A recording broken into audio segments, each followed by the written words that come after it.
Tu ne dois pas être prophète pour voir le danger venir, mais tu dois être assez sage pour ne pas l'ignorer. Proverbe 27, verset 12 dit, l'homme avisé voit le mal et se cache. Les simples passent outre et emportent la peine. Tu veux traduire cela dans ton business? L'entrepreneur spirituellement éveillé ne vit pas en réaction, il vit en anticipation. Ce que tu ignores aujourd'hui peut te détruire demain.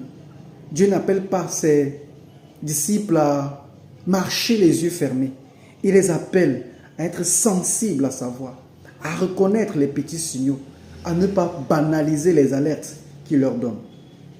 Tu vois ce contrat qui semble trop parfait? Tu sens cette tension dans ton équipe que tu ignores depuis des semaines? Tu repousses ce moment de prière parce que tu penses tout roule?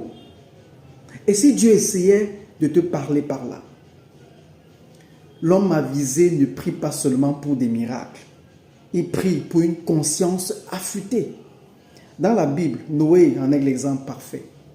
Pendant que tout le monde se moquait, mangeait, faisait du business, Noé construisait une arche.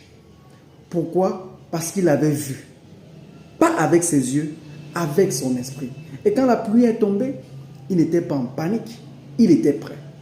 Daniel aussi a discerné les temps à partir d'un simple livre. Joseph, lui, a préparé l'Égypte pendant 7 ans de surplus pour survivre à 7 ans de famine.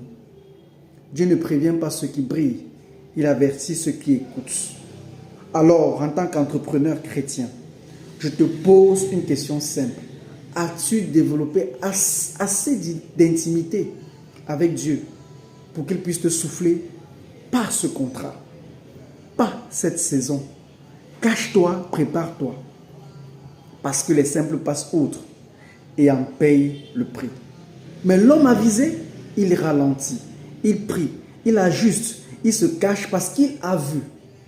Si tu choisis l'écoute et l'anticipation divine plutôt que l'orgueil de l'instant, plutôt que de faire les choses à ta manière, commande, Seigneur, ouvre mes yeux spirituels et partage ce message avec un entrepreneur ou quelqu'un qui a besoin d'arrêter de foncer et commencer à discerner.